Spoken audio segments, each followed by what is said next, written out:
Have you ever smoked weed? I have, yeah, but not very well. What do you mean? What do you mean not very well?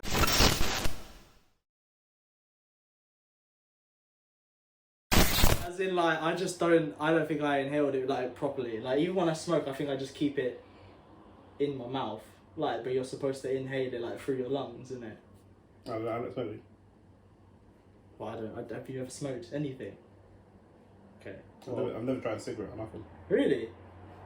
So, yeah, I have tried weed, but it just makes me fucking choke up. I just cough loads. The first time I tried it, I was literally outside my house, like when I was younger, like 16 or something. No, 17 or 18, and my friends dropped me off, they were driving, and they were like, we're going to do this, do you want to try it? And I was like, well, might as well. And they literally handed it to me, and I thought, alright, I'm going to be Billy Big Bollocks, so I'll fucking take a big toke, or what I thought was a big toke. And then I was just coughing for about 3 minutes. They were fucking in hysterics. And then I just said, have you got any spray or anything? Because it was so, like, I just stunk, like, instantly. And then obviously I had to go walk inside the house. Luckily it was late enough that my mum was already asleep. Dog started barking, yap, yap, yap. Mum was like, fucking go upstairs or whatever it was. I was like, cool, mum, chill out. What, because you smoke? Because you smell? No, just because I woke her up, because she was sleeping downstairs at the time. Got you. So she was fucking vexed. But yeah, it was alright. Like, I didn't feel anything from it. The most I've ever felt from having weed was when I ate it. Okay. In a little brownie. Yeah. Like, it was in Amsterdam, and we went into this weed shop. I was with my ex at the time.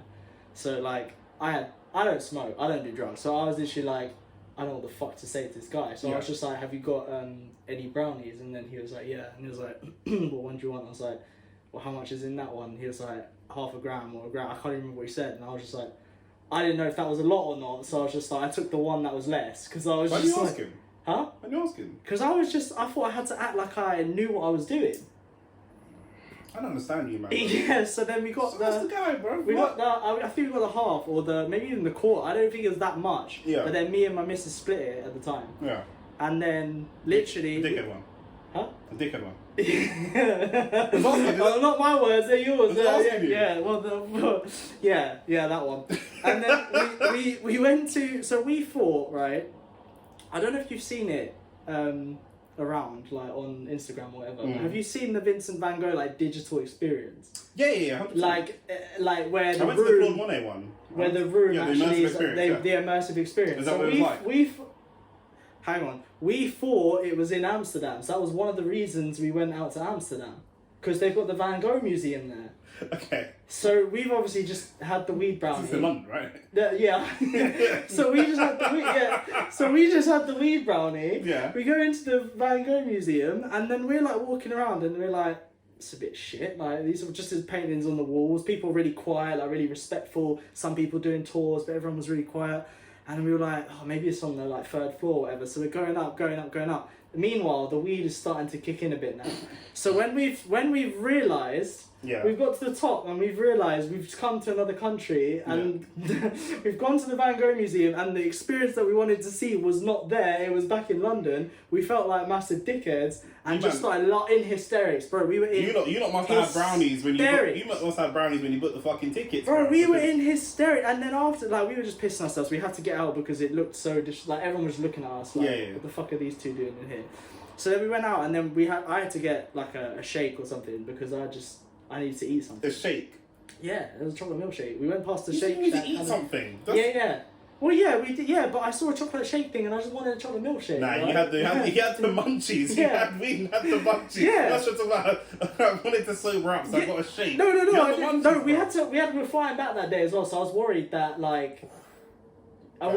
you'd get pulled in. But apparently, you're allowed to travel. Like, if you've already had it, they can't take it out of your system. It's only if you've got possession of it or whatever, right? So, anyway, I felt like I had to sober up. I had the munchies, and we've gone past a milkshake shop. So I just went to get some chocolate milkshake in there, and to me, I sounded normal. I was pointing at the chocolate milkshake, and I was like, "Oh, can I have the chocolate milk?" Apparently, I sounded like literally just like mumbling. You're going to go? Yeah, but then she might not. I don't know if she knew it. But anyway, yeah, that's mad. The guy was just looking at me like, I remember when I had my first fucking weed. Yeah, it was clear that you were on a brownie. And you man a tourist as well. Like, you look. And we were like what, like 24 or something. Like, it weren't. Do you know what I mean? Yeah. So anyway, yeah, and we had that, and then I've got pictures of it. Like our eyes are just so red, like it just looks horrendous. But that's like, yeah, that's the only time where weed has actually affected me. I've tried smoking it before. It doesn't work for me because I end up just coughing my guts up, and I fucking hate it anyway. Where does this whole like? Where do you think it comes from that like your friends give you weed and you want to be the big man and take a big pull and show how like where does that come? Because I hear this so often. Where does that come from? Do you think? I don't know. I never had that. No, but I think it's just the desire to like fit in. Like, to be honest, if I never had that either. yeah, but I wouldn't even go out looking for any of this stuff. Do you know what I mean? Of course, yeah. So it's like, I don't know why I'm even compelled to like, when they're there and they have it and they're like, oh, do you want to try it? Why I'm compelled to be like, oh yeah, fuck it, I'll have it. Because like, if I wasn't in that situation, I'd never want to try it. Like, there's nothing inside of me that's like, you know what? This weekend, I need to bang some weed. Do you know what it is, yeah? Ever. My parents are terrible people, innit? So I never had any. I'm not even bantering. Like my mum was had an addiction problem. So that's what yeah. Why are you laughing? I don't know. Sorry, carry on. No, sorry. What was that? Why are you laughing? Hey, my friends are the worst people. The worst people, you know. Oh my god. My friends are the worst people. I swear down. Sorry. Luckily, man's not fragile, you know. Nah, it's calm. You carry on laughing, you pussy, or blood. No. Wait. I need say to no more, face, right? Sorry. No. But it wasn't about that. Pick up. Your mum had numbed it. The point I was gonna make is I had no boundaries when I was young. Like I had no curfew or nothing. Do you know what I'm saying? Like I could just go out from like 12, 13 years. I'll just go out when I want. I had no rules or no nothing in it. So I was just doing my thing. But because I had that much freedom, I'd never like man will tell you now, like when we were younger, I would go to parties and that, and say man's curfew was at 13, 12. 12, 13, yeah. Man goes parties. Yeah, house parties. House parties, yeah. Oh, I used to go to parties when I was like 14, 15. But I'll tell you, and you got in? That's a different story, yeah. Okay, but there's this different story, innit? Yeah, so, but what's it called? My older siblings will tell you, like, do you know what I mean? My older sister, when she was like 18, she's 5 years older than me, she went into a club in West London, and when she went into the club, I was in there. But my cousins... found you in there? She was like, what are you doing here? I was like, what are you doing? But yeah. my older cousins were DJs, some of my older cousins used to do securities, they would just bust me through. So I've been getting clubbing since like 13, 14 years old, they let me in the club. Do you know what I mean? And you've never drunk that whole time? No, I never used to drink. But like I say, like, because I've had family with like addiction problems and stuff, and I had no back, like when somebody had a curfew of like 11, they would push it, innit? They'd come home at 11:30, 12, whatever. So like, if it comes to 11 and the party's still popping, so, oh mum, can I get extra half an hour, blah, blah. Whereas for me, because I had no time to go home, I had a key, I was just walking in and out of the house whenever I felt like it, whatever. Man would like, if the party was dead at 10, I would just go home. Yeah. I wouldn't wait until 11 because I've only got that extra. I would just you go wouldn't feel that like I don't need have to the stay, pressure to stay. Yeah, do you know what I mean? So I'll just go home. Or I could I could drink or smoke. My parents would be annoyed if I smoked, but they were always said to me like, if you want to smoke, especially my dad smokes bare weed. So he's like, if you want to smoke at home with us, innit? Do you know what I mean? Don't go outside and get fucked up with your little teenage friends, especially these little like white kids and Twickenham, whatever. They know what they're doing, innit? Do you know what I mean? Like, come to us, we'll show you how to smoke properly, blah, blah, blah. My dad's always been like that. So because of that, I didn't even know weed was a drug until I was about 14. Well, it's just normal for you. My granddad smokes weed. Yeah. It was like seeing someone smoke cigarettes. I didn't know it was illegal. Everybody, apart me and my nan, are the only two people in my family who don't smoke weed. Everybody else smokes weed. I've got 5 brothers, they all smoke weed.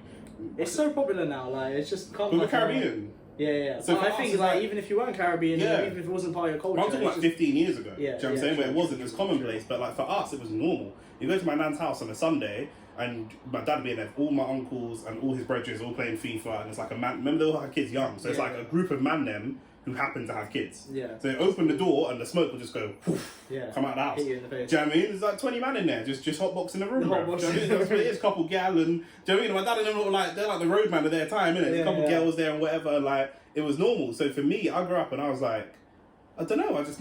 I never had a pressure. Nah, but I feel like that kind of pressure is quite common. Like I just think it's been with me like ever since I was at school, just for anything. Like just if friends are. I'm trying to think of an example now in my head. Like, thing is, like, it doesn't apply for everything. Like, if my friends were going to shoplift or whatever, I wouldn't feel the pressure to do that. Where's the difference? Where's the is the difference consequences? Do you think? Yeah, maybe. I feel like if there's like, there's not much consequence to it in terms of like. Yeah, you can sit there I'm and not going to smoke get weed. punished for it. Correct. Like, if you can smoke weed or do balloons or whatever, and the only punishment or like consequence is like getting a high from it or like a temporary good feeling, then you might try it. Or I might try it. But like if it's obviously like criminal, then I probably would just stay clear from it. But it's criminal. What, like Weed? It's criminal. Yeah. It didn't to sell it. Yeah, but like you can get arrested for possession if you've got it on you. Yeah. But but if there's, when there's times to safely do it, like at your fucking dad's yard where he's got all his man them round and it's safe enough to do it because your white suburban friends must be doing other drugs as well. I mean, or they're only doing weed. No, some of them might like try other drugs. Yeah. Did you try it with them? I've tried 2 drugs. So weed is one of them. Yeah. And I've had one other one. I've had coke as well. Yeah. Fuck with that. That's just I've that's had crazy. that. I've had it twice, and the first time was just like. I don't trust men that do coke. So you don't trust me then? You say you've done it once or twice. If you did I've done it twice. If you did coke on a regular basis, I wouldn't fuck with you. Yeah, no, I've done it twice. I've tried it like once when I was like 18 or something, but I don't think either the stuff that I tried wasn't strong or proper or whatever, but I pretty much, when I had it, I fell asleep straight away, and that's supposed to be the opposite effect. Fell asleep. Yeah, no, I did. Like, it was like, it sent me to sleep. That's mad. Yeah, so like, I think I didn't have... Your boys are paying peas for yeah, bullshit, maybe man, it was just you know salt or whatever, do you know what I mean? Like, I don't know what it was. But then the second time was, just when I was abroad, and we went to like a rave, and we tried it there, and it was... When I was growing up, in my environment, it's much more commonplace for people to sell it than to sniff it. And traditionally, where I was growing up, there'd be man from the ends that were selling it, and then there'd be like middle class white boys that were sniffing it. Yeah. I didn't know no man from the hood that were sniffing coke. Whereas now I'm hearing from my younger brother and other people that it's fairly commonplace for man from the ends to be sniffing coke. Now to me, culturally, that's crazy. I ain't seen that. Yeah. Do you know what I mean? But everybody that I know that does coke is white. Yeah, but also like you have to trust the people that are selling it to you as well. Like 100%. You don't know what the fuck they've actually done to it. Like if it's homegrown or like however they've made it. Homegrown coke, but not homegrown, but you know what I mean. Like, you know how I ain't gonna say nothing on camera. You know what I'm saying? This is how you know I don't do it. It's homegrown. No, it's not homegrown. I don't know how you make it. How do you make it? Pancake mix. You know the pancake mix. How do you make it? You're gonna sit on camera and talk about how you make coke. What's wrong with you? What's wrong with you? I don't fucking know. I know weed is like homegrown, isn't it? You got a little plant pots and shit. You can. That's what I was talking about. But yeah, coke. I don't know how you fucking make coke. I'll tell you off camera. Yeah. You can't say that. Okay, what the fuck? Don't tell me. I don't want to know. What are you asking me for then? I just because you sound like you take a piss out of me. It's funny. I don't know. Alright. Say no more, man. There's just no coke plant in the corner. No, they're looking at making weed a Class A drug. Right. Do you think that would have changed your given what you've said so far? Do you think that would have changed your mentality back in the day if weed carried the same penalty as coke? Do you think it would have changed it in your mind? I don't think so because I tried coke and that's already a coke. Oh yeah, of course, yeah. So it's like I don't think it would have changed my mind. Because there's a lot of people that would try weed but wouldn't try coke. Yeah, And I don't know how much of that is legal and how much of that is when a lot of kids start off experimenting with a cigarette, right? Yeah. So then smoking weed is inhaling. It's the same action. It's not the same. It's not technically the same action, but it's the same action as smoking a cigarette. Yeah. So it feels like the logical next step. The same thing. Yeah. Whereas doing coke, it's like you're sniffing something. Yeah. That feels like a different level of. Yeah, it does. But I also think that it's just the stories and repercussions you hear from people doing like coke is just kind of. It's painted in a worse limelight than weed is. Like with weed, for example, you can go to Amsterdam, and that's where it's like largely accepted that you can smoke weed and you're not going to get penalised for it. Whereas there's no place in the world that exists where, well, not that I know of, that you can go to and just happily sniff coke and everyone's saying it's legal, or you don't hear many stories of people who die from it or die from weed. Yeah. Yeah. Like there's no like scary stories from it. Whereas like, I mean, do you think the scary stories of coke add to the intrigue for people wanting to do it? No, I don't think that's what makes them want to do it. I think like it's just that thing of like I don't know what this thing feels like. I definitely think it makes some people want to do it. You think it makes? I think it adds to the cool factor. I think like if there's girls around, it's like when man's speed when they're driving. Do you know what I mean? Where it's like it shows like I don't care about the rules. I'm a bit hard. Like, do you know what I mean? I don't give a shit. But you know, like what was I gonna say? You know balloons that people do, that can actually kill you as well. But Yeah, you I think just it's funny don't- when they die. But you just don't hear the You stories do. about You it. do. It's Well, all over I don't social hear, media. but like All people, over social media. but people do it all the time. Yeah, fuck Like that. if you, I don't know if you've ever driven around Staines or I know you don't drive. Bro, but- on the riverside, it's just bare canisters. yeah, just like people, but people go in Staines, people go around the car parks there just doing balloons in their car. Yeah, I know. They're gonna die. They could do, yeah, because doesn't it like cut off the... I think it's funny when they die. But what I'm saying is like, I don't You know think it's if... funny? What, that they die I think laughing? that's funny. Why do you find it funny? Because That fuck them, people innit? laughing at it? Yeah. But why do you find it funny that We've people got a die? population crisis, isn't it? It's too many people. I'm saying, like, do you think the difference in people's minds is like the risk factor? Because I think some people are attracted, not all people, some people are attracted to risk. Some Yeah. people are attracted. That's why you get a lot of girls that are like bad boys and they're bums. Most of the boys Yeah. aren't bad, they're pussy holes, it's just whatever. But Yeah. they're attracted to risk. They're attracted to someone that's driving their car fast. There's a bit of an Yeah. adrenaline rush. And like I say, most of them are bums and they're losers. That's why they love an adrenaline rush so much. Do you know what I mean? They need that. But it's like, yeah, do you know what I mean? So I don't know how much of that it adds to that bad boy factor. Yeah, I mean, I don't know, but I could, like, from personal experience, it wasn't... Yeah, not because for it's you, it wasn't like it was a bad boy drug, oh, I need to try it because it's a bad boy drug. It was just kind of like, it was there, it was offered. I just thought, why not? I'll try it. And to be honest, it was a bit stupid to think about it because there are bad stories that come along with it, but I didn't really think about that. I was just in the moment. I was like, other people are doing it, I'll do it as well. Man, I'm gonna die for it in the moment, you know, that's crazy. Yeah, man. Seize the day, innit? Carpe diem and all that. Man's trying to stay alive, bro. Yeah, well, that's why I've already done it twice. That's what I mean. I've tried it twice. That's it. I don't need to try it again. I don't want to. How long try ago it. was that? When was it? Earlier this year. This year? Yeah. What? Yeah. This year? Yeah. But that's what I mean. The first time was Wow. like 18. The second time was like earlier this year. Were you with them guys? Huh? Were you with them guys? Them guys, yeah. I'm gonna put it on them next time. Yeah. I'm gonna put it on them, man, when I see them, you know. Yeah, you can. You can put it on there. No, don't tell me I will, blood. Yeah, You know what I'm yeah, saying? alright. That's what it is. Yeah. We'll leave it there. But yeah. Did you see the Andrew Tate, Piers Morgan interview? So I haven't watched it yet, but I did hear. I mean, Andrew Tate. I hear more about Andrew Tate now than when he actually had his own media channel. Do you know what, yeah, when he got cancelled and stuff, yeah, the conspiracy theory part of my brain thought, I wonder if this is a strategy. Do you know what I mean? PR strategy. Yeah, because like I don't know if you remember when San Andreas came out. Do you remember when San Andreas came out, GTA? Yeah.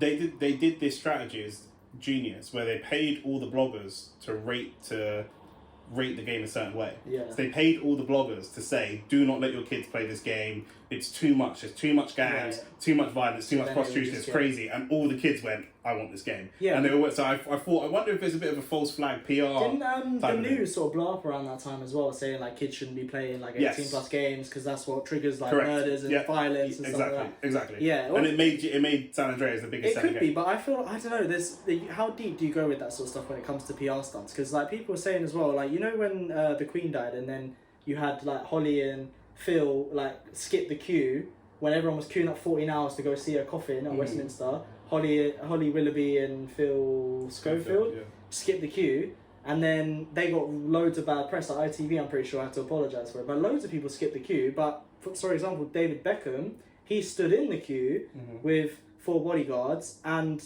waited the 14 hours, and his PR fucking went through the roof. Everyone was like, oh my god, what a saint, he's such a sweetheart, English darling, all this sort of stuff. Yeah. Like, how far do you go with that stuff? Because it's like, is that just an actual act of like, you know what, everybody's waiting, I'm also just a normal citizen, I'll wait as well? Or is it like actually, if I just stand in queue for 14 hours, people are going to be singing my praises. First of all, I don't want to speak about the Queen and her death, and that's Yeah. English people's shit, and I don't have to get involved in people's business, bro, you know what I'm saying? But yeah, I think that it says probably more about us as consumers, and not me, because I don't care about Holly Willoughby or anything. Yeah. But like, I love how you call it that. That's fucking Keith But- Lemon's name for her, isn't it? I don't even know. My sister always called her Holly Willoughby. So Yeah, maybe my sister got definitely it a from Keith Keith. Lemon. Yeah, 100% a Keith Lemon. So I can't say my sister likes Keith Lemon, so that's probably what it's from. But yeah, like I think that it says more about the consumer because we will make up, not we, but they will make up the narratives of whatever. Similar to this Andrew Tate thing. Yeah. The narrative is not necessarily set by him. The narrative is set by somebody outside of him. But he knows how it's going to be But perceived. Your and job that's is then how to you perceive can- it. Do you know what I'm saying? So like in football, for example, like do you see the Arsenal game? Yeah, I did see Or that.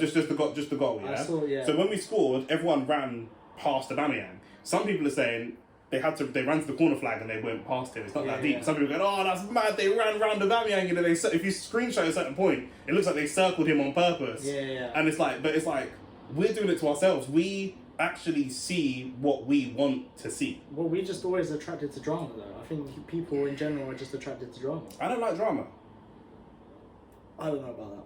Me? Yeah. What I are don't you know talking about? I don't like drama. Even at football on a Wednesday, man's causing drama. You love drama. No, I don't like you drama. love kicking bins and shit I when don't you like lose. drama. No. If I Or kick like the if bin, someone fouls you inconspicuously, or like, you know, like someone who doesn't foul, like me for example, suddenly fouls you, make a big deal out of it.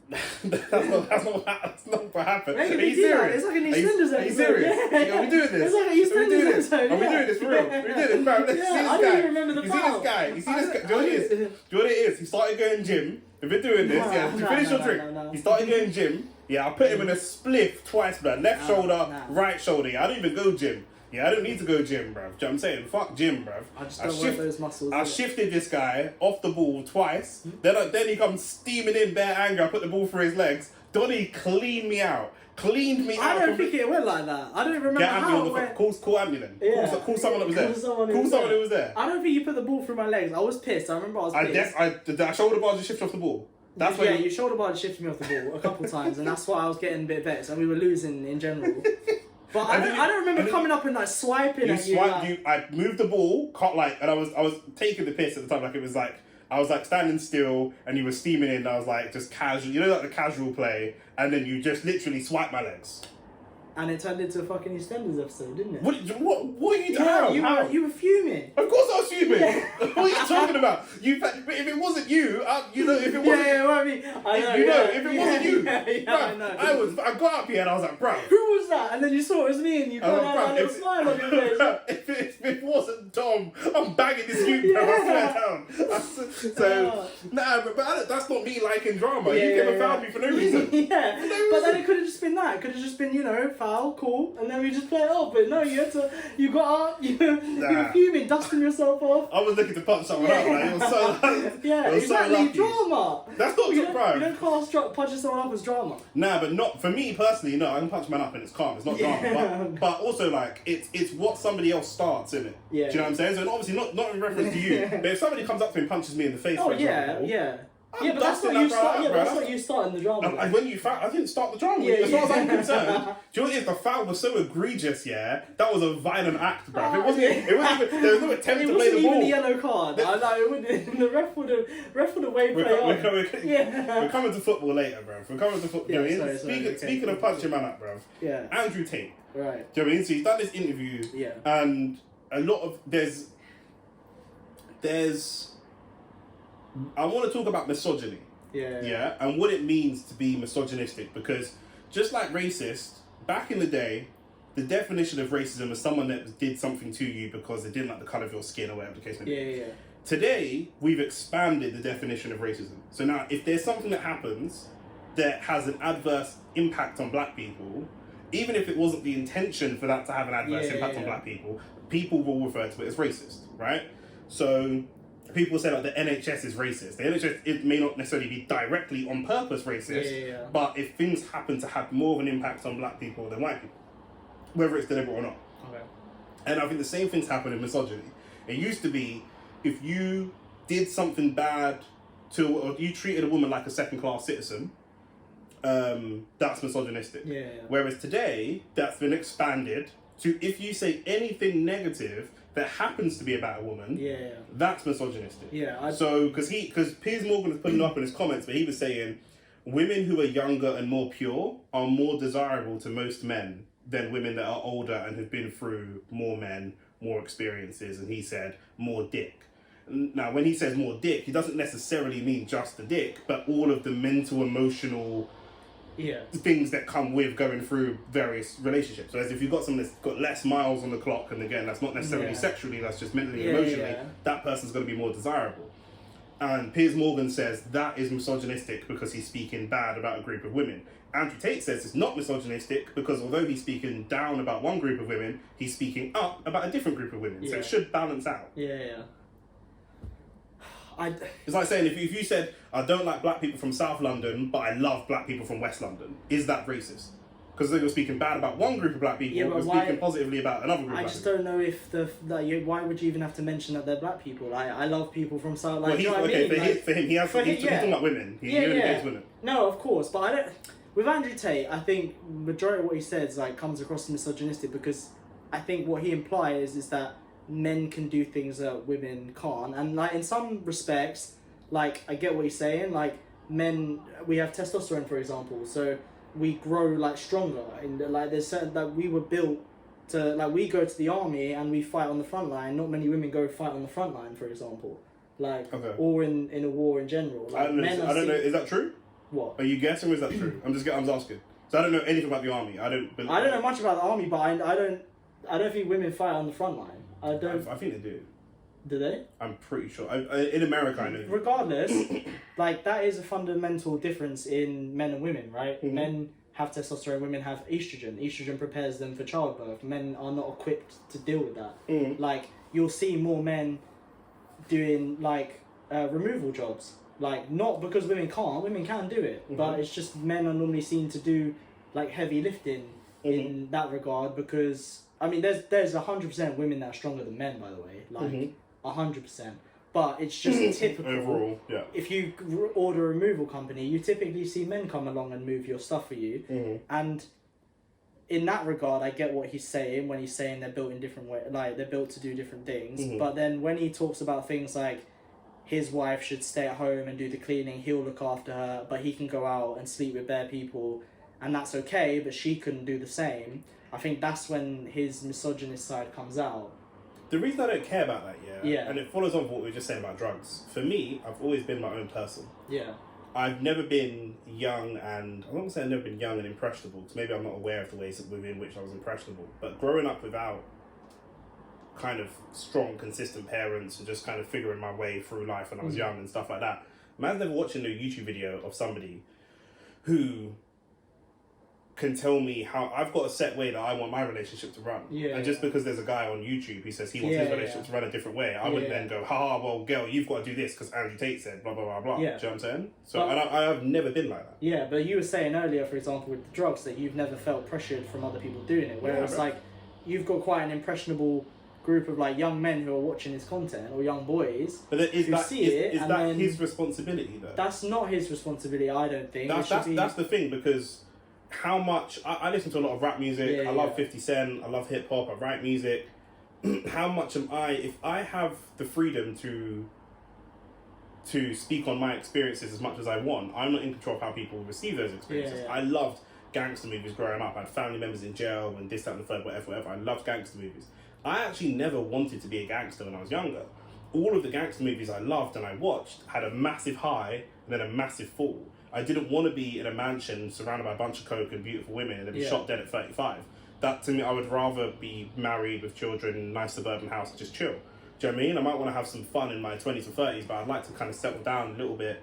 You know, but other people would watch the gangster movie and watch everyone get slain dead at the end and go, that was awesome, I want to do that. And I'm like, what did you guys just watch? Like, do you know what I mean? So you can't be in control of how people receive your art or your opinion or whatever the case may be. But then it's so difficult to, like, as a parent, it's difficult to censor your kids from seeing that sort of stuff. Like, especially when it's on YouTube, it's just widely viewable from... I ain't a parent yet, but I think, and maybe I'm wrong about this, and if you're a parent, you can let us know in the comments below.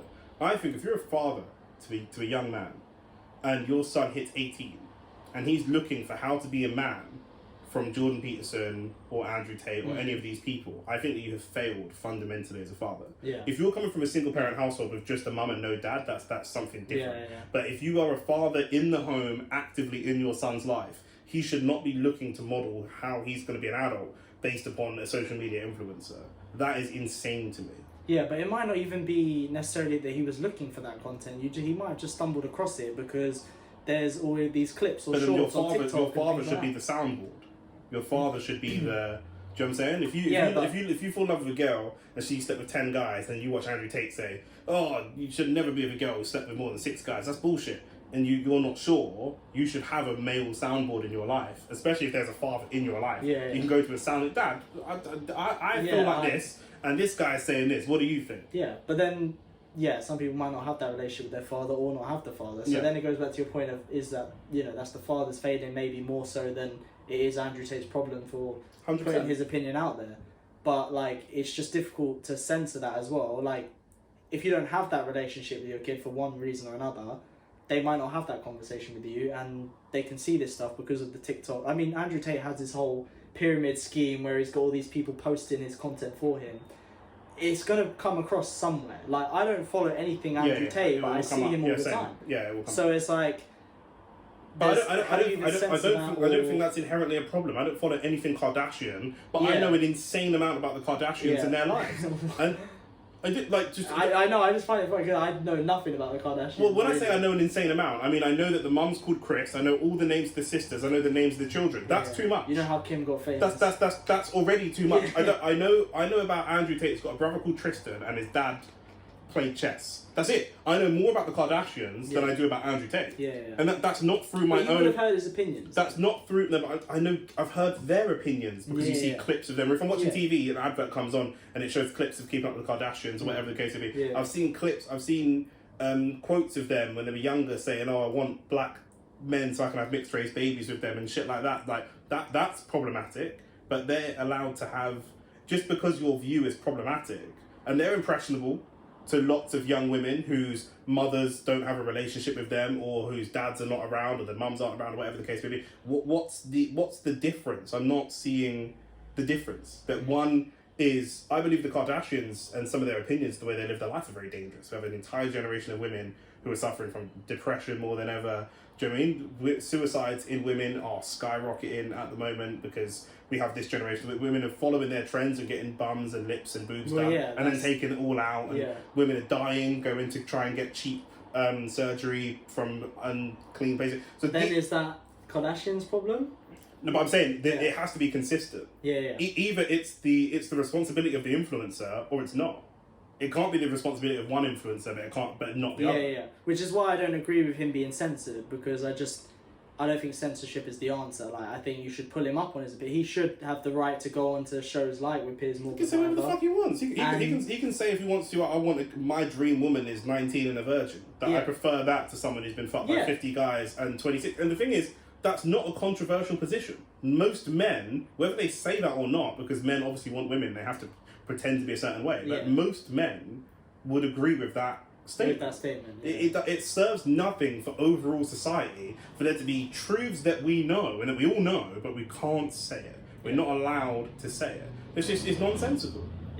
Do you know what I mean? Like there's hundreds of videos out there of people interviewing girls this weekend. Does size matter? And some of them are like, no, it's okay, it depends. And there's loads of girls screaming. Obviously, normally they're drunk or something. They're like, yes, big dicks only. And it's like, all right, cool, good luck to you, please. Do you know what I mean? DM me. But I'm just saying, like, you know what I mean? But it's fine. You know what I mean? If you're on dating apps, you'll see mad girls like, you better be over 6 foot. Do you know what I mean? Like, okay, fine, that's your preference. The girl's like 4'11", but okay, fine, that's your preference. That's your preference. Do you know what I mean? But then that's where like.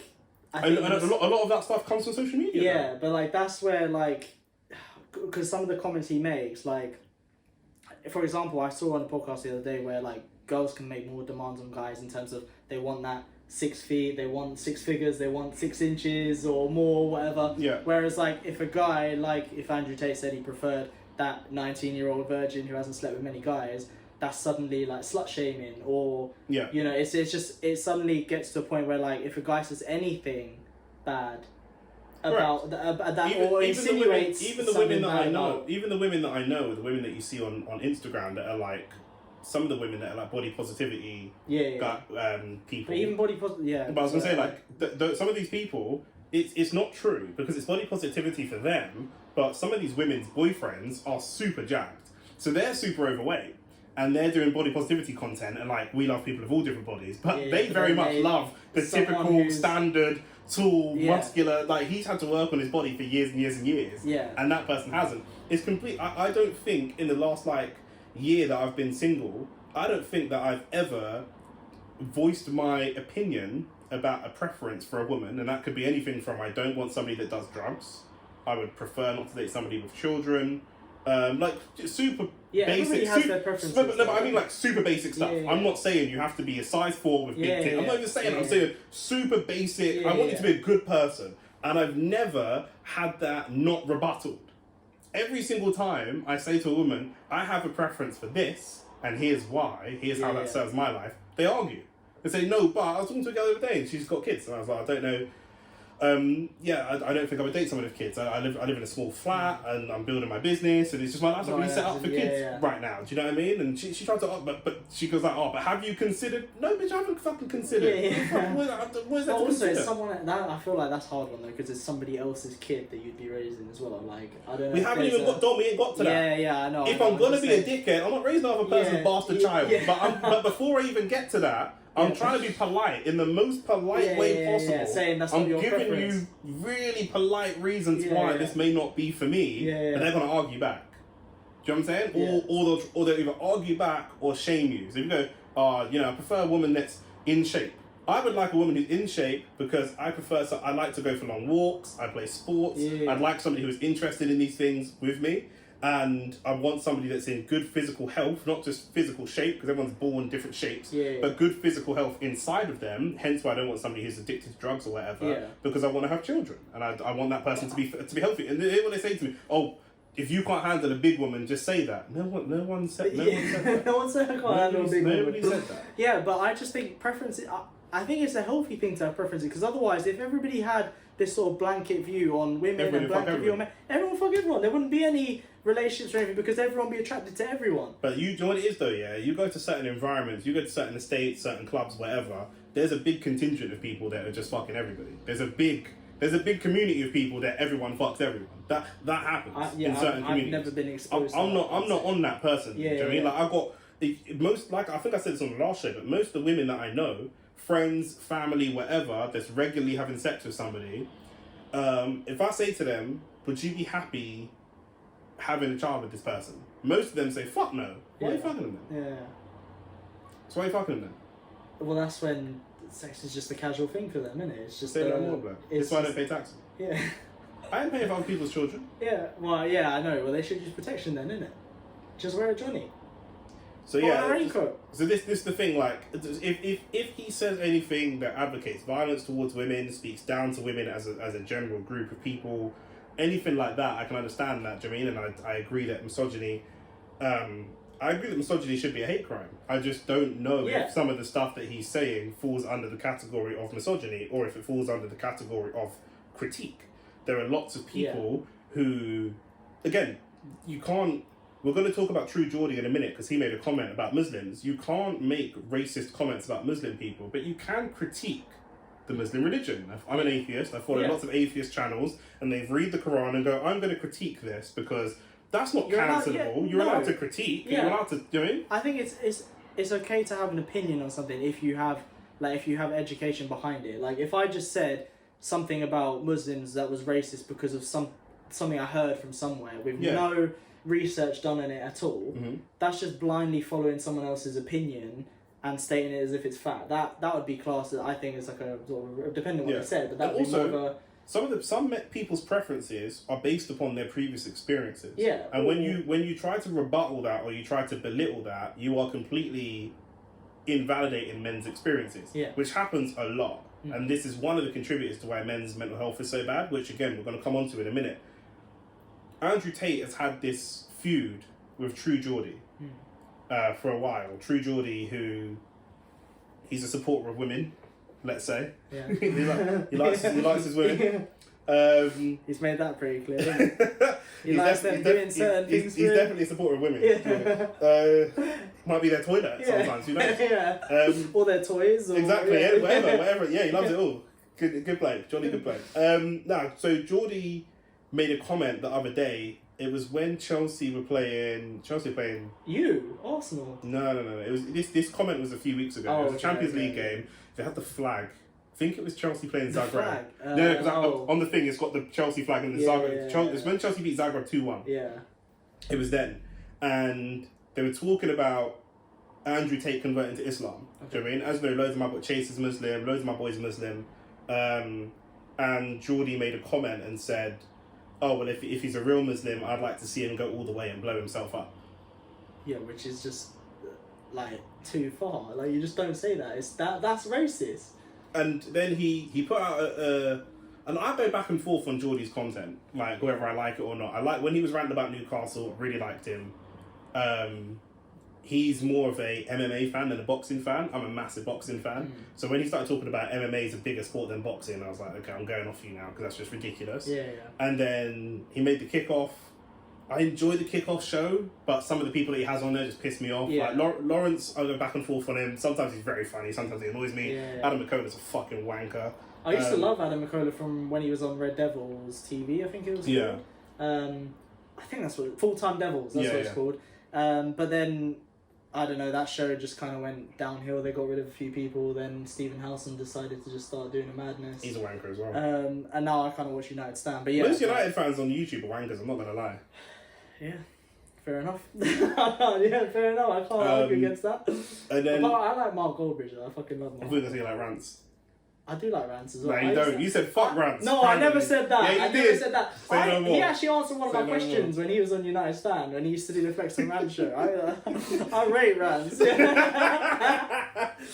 so, but yeah, like, I go back and forth with all these content, but overall, like I said to you, he did an interview with Fury. Yeah. It was very, very good, very well handled. He started the interview off talking about YouTube boxing, which I thought was a bit insulting. a bit insulting to the sport. And obviously he's involved in YouTube, so it felt a bit self-serving. He did a commentary for it, didn't he? Yeah. He does bits of the promotion and stuff, so it's a bit self-serving for himself, but it is what it is. But Tyson Fury just went off on one at the end, and when he criticised him, and I thought it was brave of him to criticise him to his face because lots of boxing journalists won't do that. And so there's goods and bads of having someone like Geordie who isn't a boxing fan as much as an MMA fan interviewing Tyson Fury because not scared to ask the tough questions. But that comment, it's not the first time that he's done comments like this. And in his apology, which to me, I'm not Muslim, but I was raised around the Muslim faith a lot, felt completely insincere. Felt a lot more about talking about himself and his journey and his mental health issues and trying to like pass the buck and do whataboutery. But he's made, the reason it felt insincere is because he makes this type of comment not often, but it's not once. It's not the first time It's not the first time he's done it, and it's like a repeat offence. Yeah, and he's even in the apology made some weird like some real lack of self-awareness comments because obviously he's a big guy, tattoos, Geordie guy, and he was like, I previously dated a Muslim girl, and when I dated her, she said, I didn't think you'd be interested in me. You look like the kind of like EDL guy that would go on marches and blah. And I thought, was this all in his apology? Yes, it's in the apology video. I thought this is such a weird. I kind of get the point he's trying to make, but this is a weird way of going about this. Like, yeah, but I feel like when you're writing an apology and you're saying, oh, like, especially when it comes down to racism, like, oh, I can't be racist because I hang around with loads of black people, for example, or Muslim people, that doesn't necessarily not make you... You can 100%. still... Those two things can exist at the same time. Exactly. You can be racist and still be friends with someone who's Muslim. Yeah. Do you know what I mean? Like, so when you have to start using that as a defence, like, that doesn't sound sincere, like, at all. It just sounds like you're trying to excuse what you said because you have friends. So there's absolutely no way you could say anything racist because they don't think you're racist. Yeah, and they're your it's mates. more getting yourself off the hook than anything else. Yeah, I don't know. I don't know about...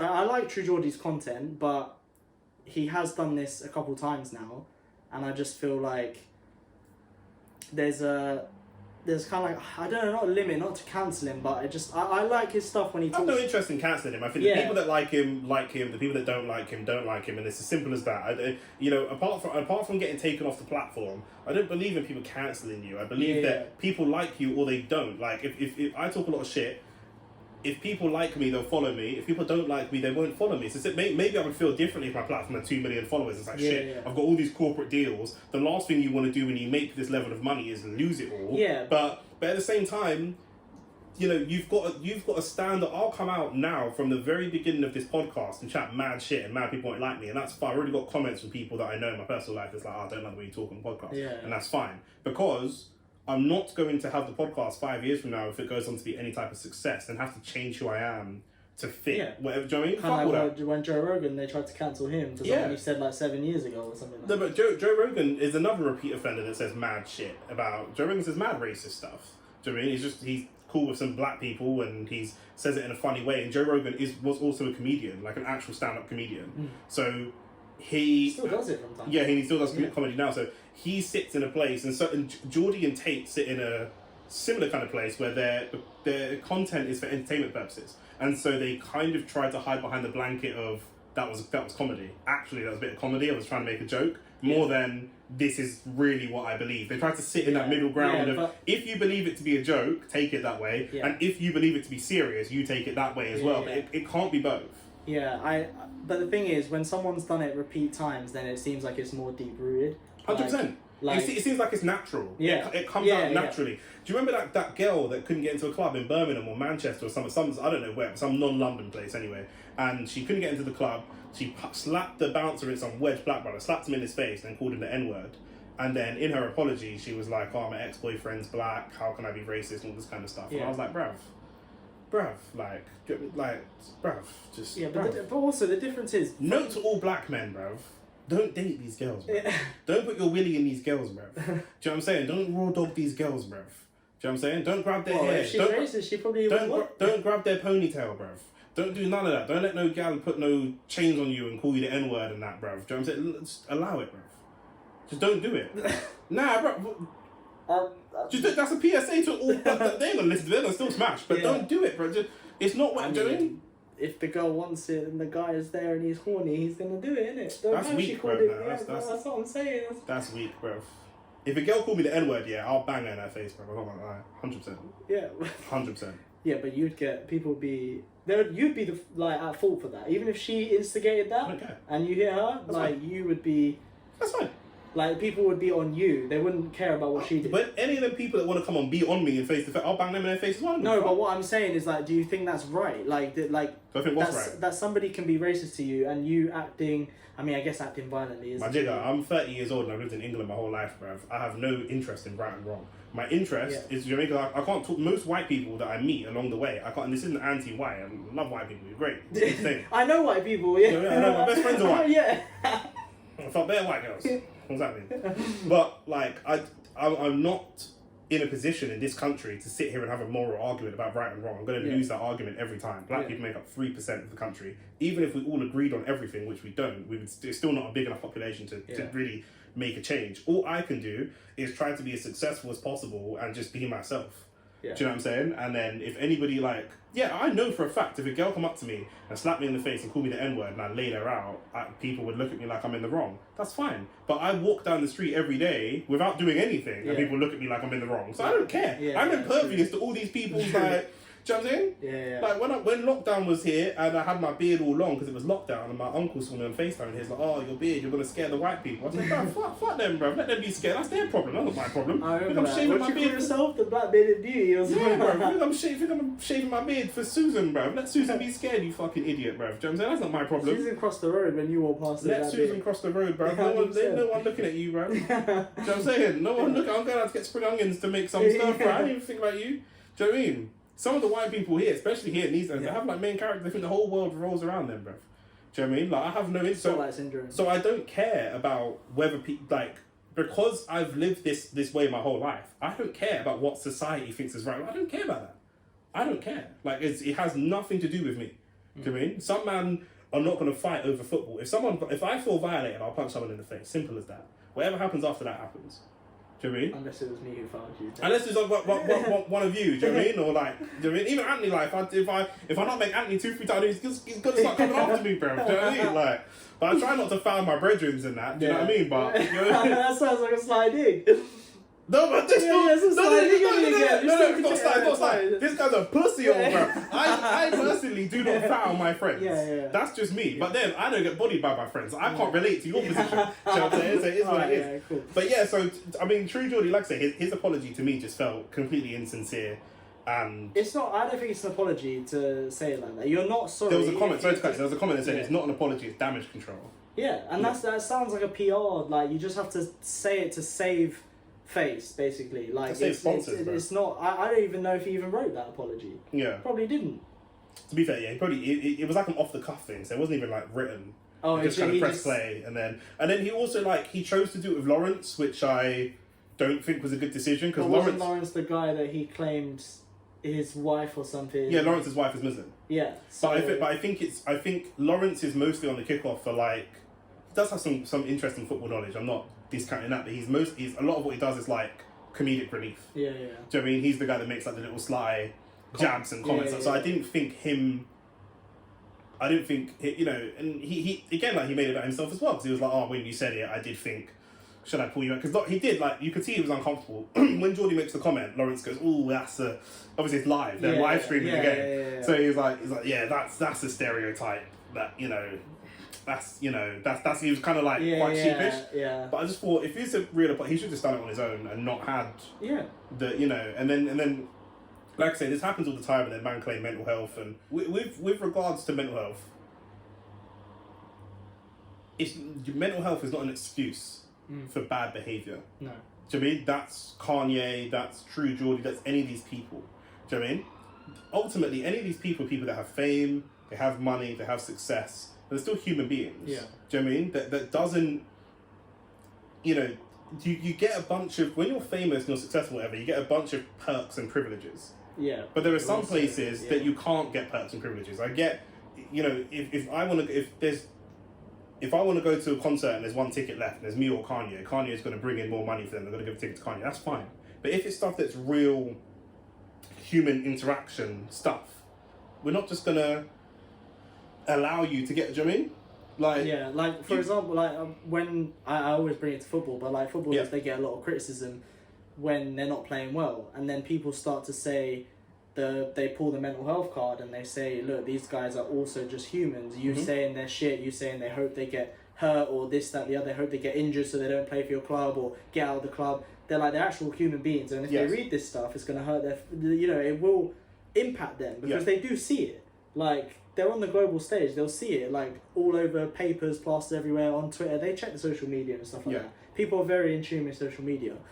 And I get that, but there has to be like at the same time, they're entertainers, right? Like, they play football as a living, and we watch that we pay their wages to go watch football, to be entertained and watch our teams win. I think me criticising a footballer for their ability to play the game in their sport, like, that's no different to, you know, if I was cooking and I fucking burnt your steak or whatever, you'd say you're a shit cook, because I am a shit. That would make me a shit cook. Or at the very least, you've made a mistake. Yeah, or I've made a mistake, or you can pull me up on it. You can say, oh, you didn't pull that off early enough, or whatever. Like, you would criticise if you say, oh, fucking hell, you're such an idiot, you're a dickhead, never cook again, then now you're starting to reach. And there's a balance of power thing here, where are you criticising someone on the way up or criticising someone on the way down? So what I mean by that is, if I criticise Drake's album, which I think is fucking garbage, right? The latest one. The latest one. I like maybe 2 songs. I'd like 2 songs as well. Privileged Rappers and the Circo Loco song. Oh, Circo Loco, yeah, but only because it's got like an old song that he's kind of brought in. Exactly. Yeah, exactly. That's what caught my ear when I heard it. So I also like Rich Flex. If that album does well, I feel even more comfortable to criticise it, because I feel that it's gonna do less damage to Drake's mental health. I don't care about Drake's mental health. He probably fucks all the bitches that I do. You know what I'm saying? So, but it's gonna do less damage. Whereas if someone's released an album and it absolutely flops, they lose all their money, everything's lost, and then you pile on, then they're 2 very different scenarios. Do you know what I mean? So, you know, it's like in football, to use your finger. So if City win the title and I go, Jack Grealish, you're fucking shit, you did nothing for this title. He's won the title. He makes sure it's a different scenario. It can still affect him. Yeah. But you might look at that differently to, like, if someone's been relegated down to League One and you're like, mate, you're fucking trash. You shouldn't even be a footballer. That person's already on the way down in their personal life. Yeah, but then when you were talking about criticising up and criticising down, I thought you meant like criticising as in, like, you know, when it's kind of like you put your arm around the shoulder, where it's like, oh, you didn't do that well that game, but if you do this, this, and this, then, like, you're kind of politely criticising them, if you know what I mean. Like, when you're saying, I mean, like, I was just mean like just general football criticism, like, do you know what I mean? Just like, because like when it was Granit Xhaka, you know, I put out a video and I said, anybody criticising his family and talking about his kids, you're not an Arsenal fan. You're not a football fan. You're not an Arsenal fan. You're talking about the guy's wife and children. Yeah, well, that's when you're taking it too far. That's just scumbag behaviour, and none of you would say this to his face. Yeah, it's just pathetic. Well, that's the other problem that we have, is that you get a lot of keyboard warriors these days who will say stuff that they'll never say to your face. Like, loads of people say it. Famous people will say, like, if you read like YouTube comments and that, it will be disgusting, some of the stuff that people say, but to their face at events, nobody has ever said any of the comments that they would have said on YouTube to their face, ever. Like, they just wouldn't have the balls to say it face to face with someone. Yeah, this is the thing of like people like Geordie and like YouTubers and stuff like that, because they sit in a weird middle ground with reality TV and stuff, because they are quite real. A lot of these guys bring their family in to, because they're trying to sell a lifestyle. If you look at like people on like Love Island and these kind of reality TV show people, they're not celebrities like Kim and them, like, who are very detached. Kind of those guys are very detached. Whereas if you look at someone like Expressions, like, he's from the ends, like, do you know what I mean? You'll see this guy walking around the street. You're not going to see Kanye just walk. You might, but it's very rare you're going to see Kanye walking down the street. But guys like Rance and these guys are very normal people that are down the street. So you're more likely to bump into them. And some of these people, not them, but some other YouTubers and stuff, they bring their families and their kids or whatever. They almost use them for more limelight or to parade how successful their life is or whatever. But then they put those people up for scrutiny then if you're going to bring your kid into the limelight. Do you know what I mean? So I don't know, because obviously people are going to criticise Geordie for his comments and for his apology, and that's going to have an impact on his mental health. Should we? And he suffered from mental health issues before, didn't he? Should we not? Yeah, should we not criticise him then? What do we do? What do we do in that scenario? No, I think that he's deserving of criticism for that, because I think there's a right and wrong to what he's done there. Like what racism is widely accepted as wrong, and what he said is stereotyping a whole religion. And there's just because there's been things that have happened in the past from that religion doesn't mean that whole religion suddenly becomes bad. Do you know what I mean? Because of that thing. So now that he's made that comment, that's just widely accepted as wrong. So I think he deserves criticism for that.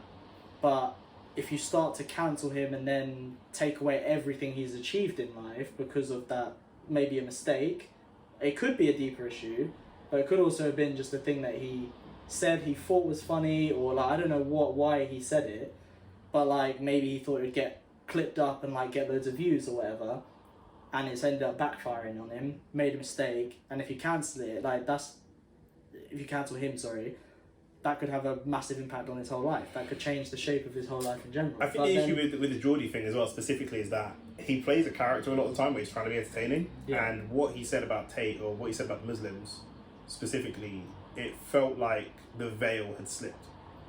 And it felt like this is your real opinions. This wasn't a case of you trying to make a joke, because he wasn't laughing.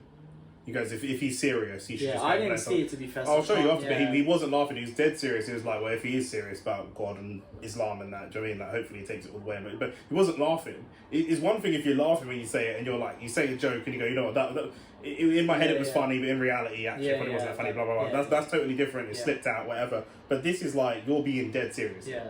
Do you know what I mean? But also with his apology, I was just trying to make an argument for him, but I just think, like, listening to everything that you're saying now, and the fact that his apology just felt so fake, I think he's deserving of all the criticism that comes his way. I just think you make a comment like that, you're asking to be criticised. Like, nobody would have said anything if he just left it how it is. Yeah. Like, cool, Andrew Tate's converted to Islam. Like, leave it at that. Yeah. Do you know what I mean? There's no need to then... because that's true, actually, because they don't like each other. They've been asked about fighting each other. Tate said he'd smash up Geordie. Geordie said, look, if I ever see him face to face, I'll punch him, but I'm not going to train for a fight and actually fight him. Yeah. Like, do you know what I mean? I'm just not interested in that, blah, blah, blah. So that's where they're at. The religion just didn't need to come into it at all. Yeah, but that's what I mean. Like, it felt like it was another thing to try and have a dig at someone. Yeah. Like, as if to say, like, oh, well, you're Muslim, that's another reason to kind of hate you. What's his religion got to do with anything? Yeah, so it's a weird thing to bring there's no need to even add it into the conversation. I don't know why it's even come up. So, like, of course he deserves criticism. Will it impact his mental health? Probably. Yeah. Like, he's probably going to get a load of comments in his YouTube, in DMs, with people saying all this. I mean, you see all the time with people who, like, again, I use the football example, like, maybe they cost you a game, they're going to get DMs saying, you're shit, hope you die, I'm going to kill you. Like, literally all this stuff that would never get said in person. And that probably affects them. It probably makes them think about their safety in life in general and stuff like that. So he's probably gonna get bare like Muslim people come into his comments and shit on him pretty much. But like, I'm not saying that's right or wrong, but what he said, I don't think that was right. So I mean, hopefully people can stick to legit criticism of what he said and not stoop to the same level that he stooped to and start saying stupid shit. But I still think he needs to realise that what he did was wrong, and he still deserves the criticism that's going to come his way for it. Yeah, to me it makes the love that he has of any Muslim people in his personal life completely redundant, because ultimately what it tells me. If you had an argument with a guy, random guy on the street, you turn around to him, you're like, you fucking black bastard, or whatever. That makes me think, if me and you had an argument, could you go there with me then? Is that really just lying under the surface? It's really lying under the surface, and you need a situation to bring it out, and that's what makes me uncomfortable. The thing is as well with him is that you didn't even have to scratch that deep. Like, correct. He like you were saying, religion doesn't even come into it, and he's felt the need to bring it up. So it's like, how, like, it's just below the surface. I think Lawrence might have brought it up as well, which makes it even weirder. But it's if like, Lawrence's wife is Muslim, why would he even bring that up? Yeah, I need to watch the whole clip to have like a proper opinion on it. So, but like, so weird. The whole thing's weird. But do you see Virgil's interview with Gary Neville? It's on mental health. What is this? Virgil van Dijk? As in, did he do the overlap? I didn't see the overlap, but I know loads of people said he's really likeable, and I fucking hate that because I hate Liverpool. He's always been likeable. I don't know why people are saying that now. Virgil's always been likeable. I saw loads of comments saying that as well, but I just thought he's done various other interviews where he seemed likeable. I don't know why this was some breakthrough he's also Dutch. They're quite chill. Yeah. No, I don't have any problem with it. I just don't like the fact that he plays for Liverpool. No, of course, yeah. But yeah, like, I had no reason to. I think it's just maybe the way that he carries himself, because he had that kind of, when everyone was claiming he's the best centre back, he is the equivalent of like John Terry's, Rio Ferdinand's. Like when people, the Liverpool fans started going over the, what are you? Stand up, John Terry. Yeah, maybe that was a bad example, but anyway, the top centre, the top centre backs. Like when they were comparing him to those guys, he had that kind of just like, I'm the best. That kind of like, just that calm like, I'm the guy. Yeah, Do you know what I mean? he's defending and his that's what made presence you and you just kind of felt like you're a fucking dickhead. Saliba's something. Saliba, nah, mate, you piss me off so much. He's young. Don't get carried away. You're putting too much pressure on him. You're putting too much pressure on him. Stop. Too much the pressure. segue wasn't even about football. Football was coming last. The segue was, we were talking about mental health with Geordie. In the interview with the overlap, Virgil said that after his injury and stuff like that, he had to go to therapy, and there's a sports therapist which is like right next to the dressing room that helped him a lot, and that side of things. Do you think that we need more celebrities or more people in the limelight talking about mental health specifically for men? Yeah, for men, I mean, I think in general... I tried to talk about my trauma earlier and Dom laughed at me. Yeah, but... so I don't even know why I laughed. But in general, I think therapy has like a massive stigma around it. Mm-hmm. And I don't know why, because everybody that I've spoken to that's tried therapy recommends it. Yeah. And I feel like everybody, like, when you're born, obviously you're born with a clean slate.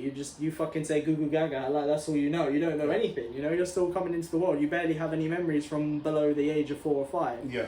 Right? But then as you go through life, everybody's going to be subject to some form of trauma one way or another. Mm-hmm. So you're going to lose a family member at some point in your life, multiple, or things could happen to you in your life that is traumatic. Like, you might get all caught up in a relationship and then it doesn't go the way you thought in your head, and then that fucking hurts you. Or like for me, for example, when I went bald, that was a traumatic. You're looking at me like you want me to laugh. Because I could see it in your eyes almost. There was literally nothing until you looked at me. Yeah, I say, there was literally nothing. When I talk about it. I was being dead serious, and you just... But when I started losing my hair, that was a massive, I was down in the dumps about that shit. Like, and when you first told me, I thought this was insane. And then since you told me, there's been like 3 or 4 other men that have said to me, it really like impacted me. Mate, I had no idea this was a thing. Yeah, like nobody, because if you don't go through it, of course, you obviously don't even think about it. Yeah. But like when I was younger, I just attributed a lot of like when people were saying that I was attractive or like that I got compliments, a lot of it I just attributed to having hair. And then obviously when I lost my hair, I obviously became like less confident and things like that. But then I didn't get as many compliments, so I was automatically like, oh, it's because the hair's gone, blah, blah, blah. What am I going to do? I need to look for, like, surgeries, blah, blah. Anyway, the point is that, like, you go through certain, like, traumas in your life. You will. It's almost guaranteed. And I think having someone to talk to that you feel, like, in a safe space that you can talk to about it, I think is, like...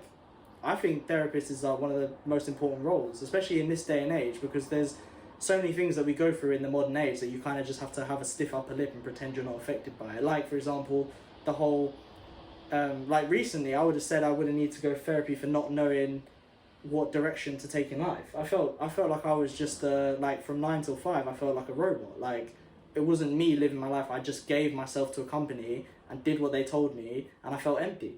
I felt nothingness. And I think like going to therapy, apparently, like I've had friends who've gone for similar reasons, and that's like a really common feeling. But it doesn't feel that way, because when you look on social media, etc., you see people having their lives together, because obviously everyone's posting their highlight reels. Yeah. So you see everybody have their lives together, and you just think, God, I'm not in that position. Like, clearly I must be doing something wrong. Or like, these are, you know, people getting, you know, clout for posting on TikTok, or they're getting famous from YouTube or podcasts. So then you're like, oh, maybe I need to be doing all these things, and I can't chill watch Netflix because I'm not as big as these guys. Yeah, and like, you know what I mean? You start to feel that hustle culture, like feeling guilty all the time about just living life in general. So yeah, with mental health, I don't know, with men's mental health, I think it's more of a stigma around men's mental health as well, particularly because we're just seen as, like, you just have to have your shit together, you're the masculine, like, you're the one that needs to be the supportive figure, if you know what I mean, like, in the family. I don't, like, it kind of, that could come across as misogynistic as well, because people be like, oh, what the fuck, girls can't be breadwinners or whatever, do you know what I mean? Fuck them and their feelings. But what I'm trying to say is, like, typically, like, a guy's just meant to have his shit together, like... Or at least, is that your opinion, or is that what society has impressed on you? I think that's what society has impressed on me, that guys should have their shit together. Like, if a guy did not have his shit together, he's not going to be attracted to a woman.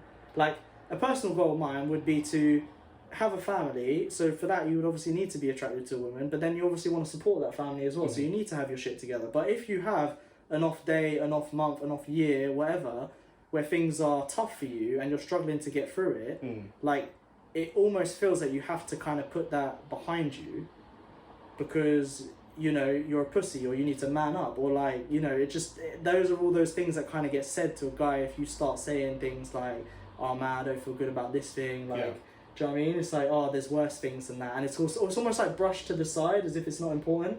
Yeah, I think the mental health thing has to be taken into how we actually live our lives, especially when I talk to women. That if we sit down and have a mental health conversation about men's mental health with women, the women I've spoken to, they're very, very caring when you're having that conversation. As soon as you step out of that conversation, the care is gone. Yeah. Do you know what I mean? Okay. It's complete, like, you can all sit down and have, it's like sitting down with your mates and having a conversation about racism, and they'll go, yeah, I totally get it. And then they go back to making black jokes when the conversation's finished. The reality, do you know what I mean? Like, because they will still see a guy, they'll leave the mental health conversation and have a really good productive conversation, and then see DMs from two guys, and one of them's got his shit together, one of them hasn't, and be like, look at this bum. There's just no way. Do you know what I mean? And that's you know, it's impressed on us pretty much 24/7.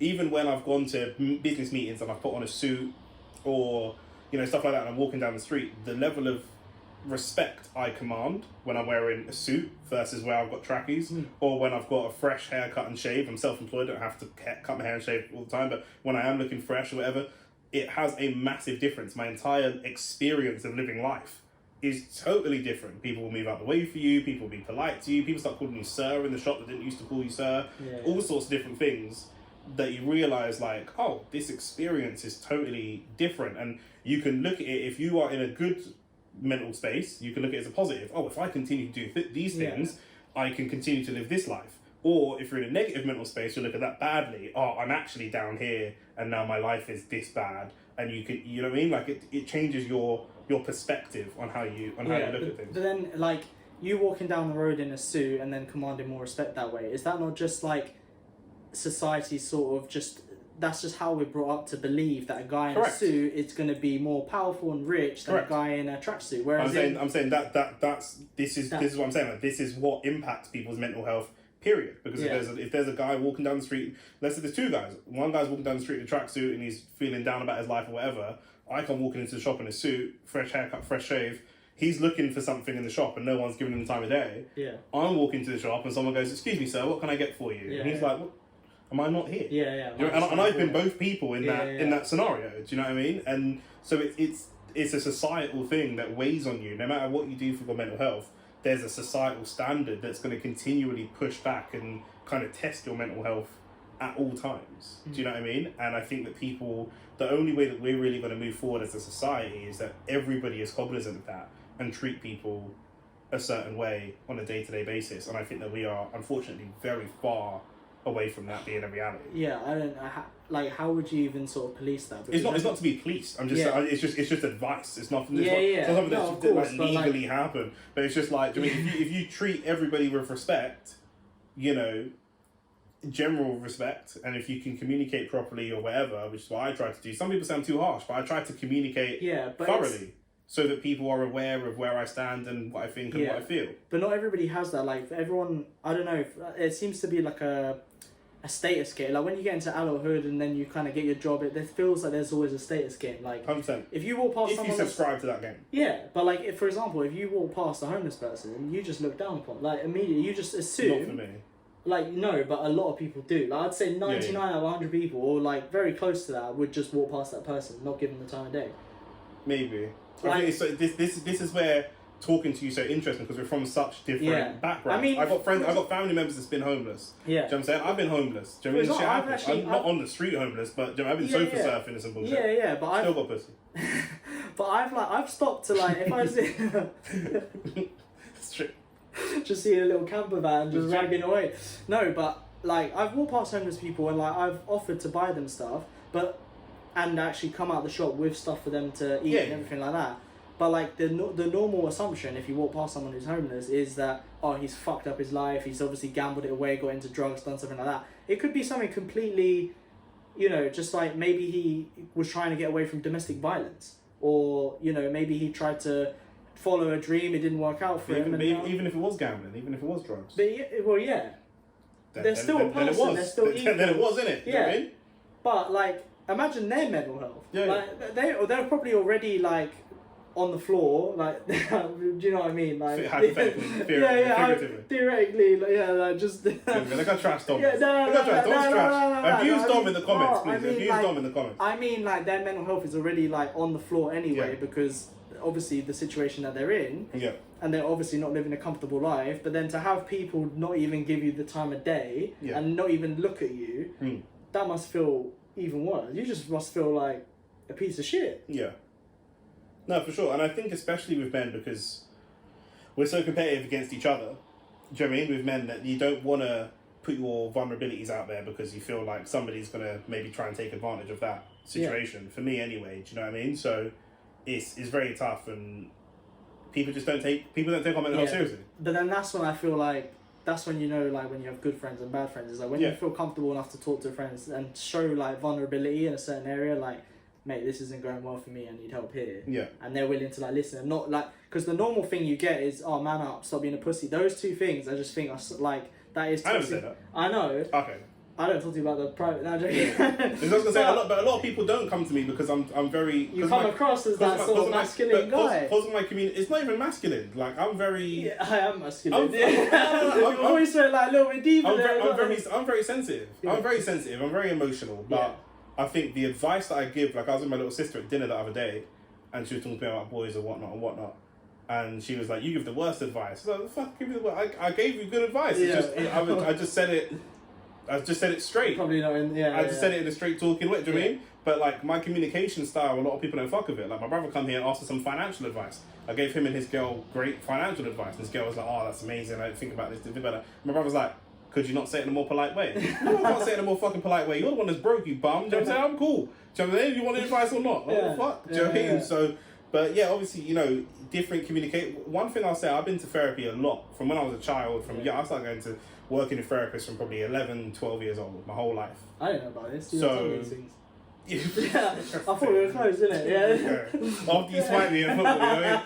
No, but like, even when it was just like anger management people at school and then going into adult life and whatever the case may be. So, but it takes, one thing I'll say about therapy is it's go and find a therapist that works for you. Find a therapist is not like going to the it's a mixture of going to the doctor and going to the barber. They have scientific specialities, but if you don't like your doctor, you might be a little bit stuck. But it's more like going to a barber. It's not a problem that you have, but it's more like going to a barber where if you don't like I just told you how it like been a massive traumatic experience in my life. You're laughing at me about my what addiction? Look at this guy. See, you knew. What? You knew. But if you go to a therapist and you don't really connect with that therapist for whatever reason, you don't like their communication style, every therapist is different. Go to a different one. Yeah. Do you know what I mean? And have I was gonna say have the balls again. It's just so in my That's vocabulary. what I mean, though, that kind of... but have the confidence in yourself to know what you need and don't feel bad. Because I've had so many different therapists, and I've connected with them on different levels. Do you know what I mean? I've had great mentors in my life that weren't therapists at all. My English teacher, my boxing coach when I was younger, my old mentor at school, Mr. Cornwall. Shout out Mr. Cornwall. He said to me, I've been doing this job for 20 years and you're the angriest person I've ever met. When I was younger, I was just angry. I just wake up every day, living. Yeah, I know. I met you 5 years ago. I thought you were still angry. Yeah. Look how chill I am compared to 5 years ago. I'm so much more zen compared to 5 years ago. Yeah. But it doesn't, because a lot of people go and they don't have the best experience, and that puts them off. Yeah. But everybody is different. Some therapists are dickheads, and what therapy helps you do is helps you see that everybody's a person. So maybe your therapist is having a bad day. Yeah. Do you know what I mean? It could be anything. So I don't want that to put people off going to therapy. Do you know what I mean? Go, you can talk about it as much as you want, and try and see things through. It's no different to going to the gym, having a diet, working on your career, doing a degree. There's not necessarily... In fact, it's longer term than that. It's forever ongoing. Yeah. So don't go for 6 weeks and think, okay, am I cured? No, it's not a question of curing. It's an ongoing journey. So you listen to the United game on the radio? Yeah, I was listening to it on the radio. Speaking of player mental health, I don't know how Leon Bailey's mental health is after he got elbowed in the stomach, bro. That was a red card. I don't. We don't have to talk about that. That was a red card. You've shown me the clip, and is it violent conduct? I think the initial when he backs into him, I'm not talking about the initial. No. The initial was fine. The initial was fine. I love how you bring this up. You don't talk about the game. You're just talking about the one bit where just saying. Because Martinez, you see Martinez as a threat to Saliba as the best Premier League centre back at the moment, isn't it? You didn't even believe that yourself. You didn't believe that yourself. I do think Martinez has definitely proved people wrong, though. I've got messages from you saying that he's high. I don't know about that. And Souness even came out at the beginning it's just never going to work. Carragher actually, he was like, it's never going to work. 5'9" centre back in the Premier League, never going to work. Is he 5'9"? I think so, yeah. I thought he was smaller than that. I thought he was smaller than that. I think he's 5'9". I thought he was like 5'6". If he's 5'9", that's different. Because Mustafi's 5'9". I'm pretty sure he's 5'9". Mustafi's 5'9". Now you're making me question it. I don't know, I'm just saying, no, I believe you, but because Mustafi's 5'9", and Socrates only 5'11". He's not tall, but he is actually good at anticipating the ball. Anyway, I think a game against Aston Villa, he actually played bad, to be fair. Yeah, and should have got red. But the game in general, I just felt should it have been a red? Was it violent conduct? It was violent conduct. So it should have been a red. Violent conduct is red card. He won't say red card. Yeah, I won't say it because it's pissed me off that so many times in the past we've had violent conduct against us. I'm pretty sure in the Arsenal game, Lokonga studied somebody. I think it was Bruno. On purpose? Not on purpose. Oh, when Bruno slid him and he was landing? No. I think Bruno had the ball dribbling. I think Lokonga came in with studs up on his shin. That's not violent conduct.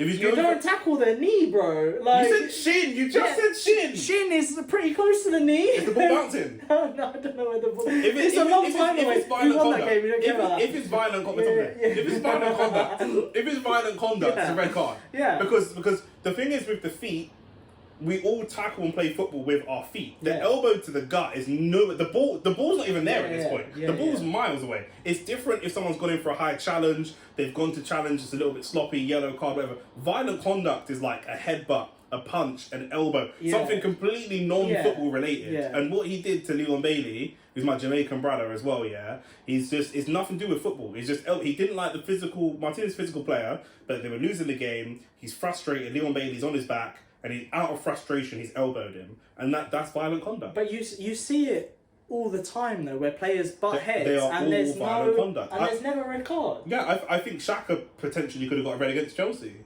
When him and Chalobah, he was going to get the ball from Chalobah, and they go head to head. You know what I mean? Towards the end? Yeah. Yeah. In previous seasons, now it's all media narrative because Xhaka's had this redemption. In previous seasons, they would have given him a red for that. I don't know, you're top of the league now, innit? The refs seem to be batting on your side. It seems to be that way. No, bullshit. It does. It really does. Honestly, 3 seasons ago, that's a red card. Probably. Genuinely. If he goes and grabs someone's shirt and puts his head in, they're red carding for that. Yeah. 100%. Anyway, to the Villa game, I could just see it coming from a mile away because you could just see our performances drop off. Against Tottenham, that's probably the best I've seen us play in a long, long time. Absolutely dominated them from start to finish. Yeah. I don't think there was a stat actually that Conte has never had more shots against him in a league tie in his whole career. So that when he, was manager for Chelsea and all the other clubs that he managed as well. Yeah.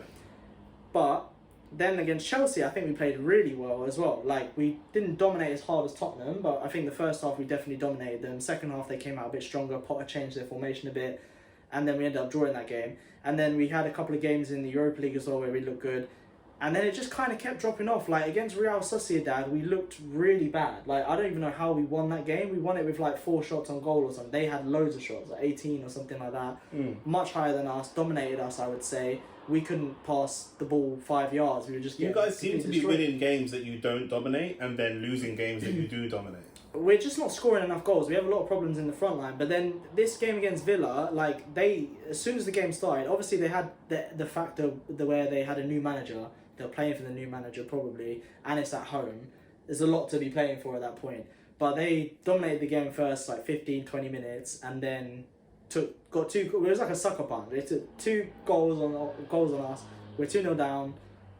Look like we're out of the game already. And then we somehow get a fucking weird deflected goal. I think Shaw has a shot. It comes off of Ramsey or something like that. Wicked deflection, goes top corner. Martinez had nothing, couldn't do anything about it. And then going to half time, you come out, you think, right, just keep it tight. Keep possession, dominate the game, try and create some opportunities. We get caught again at the beginning of the game and at the beginning of the half. He is a good player. What I didn't like about that game, I'm just going to moan because I have to moan about something. Did you see the free kick? Lucadinho. But did you see... The foul that led to the free kick? No. That it was a foul. Okay. Shaw fucking took him out. I don't know what he was doing. I think Martinez made a mistake. Shaw was trying to cover. What actually pissed me off about that was that the ball was placed down, the ref counted 10 yards, and then the ball was rolled back 5 steps. I don't know if you've seen a picture. I'll show you a picture after this. Have you not seen it? No, they do the spray. Bro. Did the ref do the spray? I don't know. I wasn't watching it. It wasn't on TV, bro. But they had the Newcastle Southampton game on TV. Yeah, I know. But I saw the picture afterwards, and if you see the wall compared to, they are standing a mile away. It gives him plenty of... It's a fucking cracking free kick. We need to see if the ref done it, because if the ref done the spray, then that's totally his... I mean, it's his fault regardless, but if he's done the spray, then he can see where... It's a cracking free kick, but he's got a lot of room to work with to get it up and over, do you know what I mean? So, great free kick. De Gea couldn't do anything about it, but I was just annoyed that the ball got rolled back so far. Yeah, just about, but the ball was rolled back so far, the wall's so far away, it's not 10 yards. People were saying that apparently they did the same thing for the Ronaldo one, so if that happened, I can't complain. But Ronaldo obviously hit the wall anyway, because he can't... The last 3-4 free kicks I've seen from him, the last 30, every time I see him on the ball, the last free kick I saw him score was against Spain in the Euros, I think it was, or World Cup. Where we drew 3-3, and he scored all 3 goals. That's the last time I've seen him score a free kick.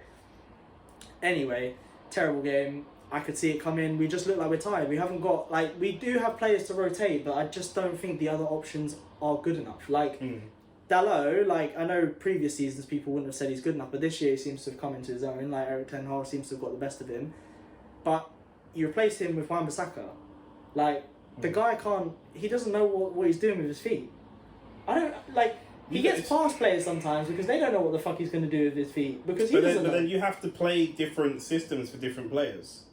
Do you know what I mean? Yeah, but I don't know, because if you want... Guardiola, I feel like he plays his system. He doesn't change his system. Guardiola spends £250 million a year. Of course, yeah. So he has... I know. So he's spent and money... their scouting is better. Yeah, of course. You can't compare you guys to... No, I'm not. But what I'm trying to say is if you want to... I think that Man City are the best team in the league. I'm not even going to mention Arsenal. I think Man City are the best team in the league. Just mentioned it. Yeah. I think you could potentially be up there, but we don't know. We'll see. The consistency is a factor. I think we're second best team in the league right now. But with Man City, if you're aiming to be that, they've got a consistent system, and then they put players... Whichever player they put in their position, they know what they're doing. They had a youth kid score in the Premier League the other day who was the youngest ever scorer in Champions League, and he just slots into the system. He knows how they want to play, and I think that's what Ten Hag's trying to create at United. But he hasn't got the facilities for that because we have to have multiple transfer windows. Same thing I say about your fans all the time. You have to drop your ego. Same thing that we had to do. Arteta come in with a plan. We finished 8th twice, and everyone laughed at us. But he's got a plan. He's got a style. He's got a system, and he's trying to bring in the players. It's going to take some time. We work with a way smaller budget than you guys and City, because you guys and City spend similar amounts of money in the last decade. We spend a lot less than you. We spent well in the last two windows, but we typically spend way less than you guys.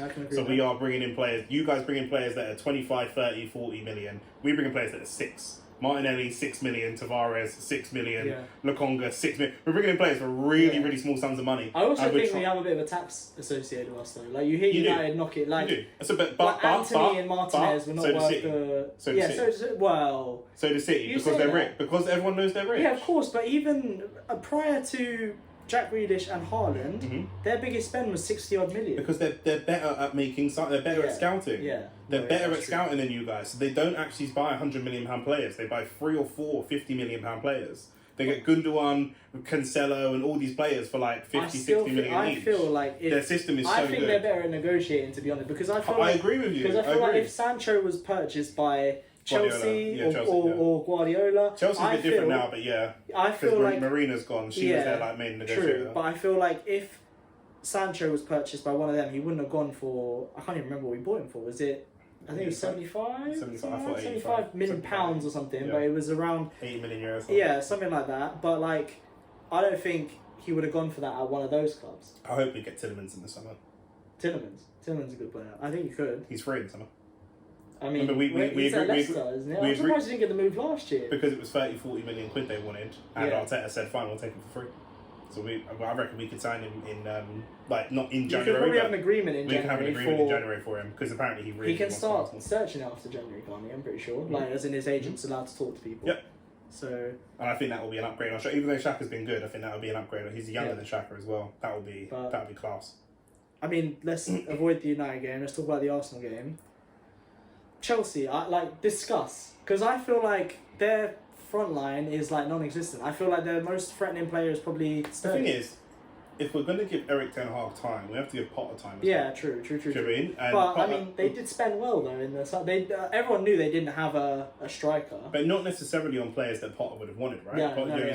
This is the same situation that you guys find yourself in, where you spend all this money for Mourinho and then bring in a new manager, and then there wasn't much spending under Ralph, but.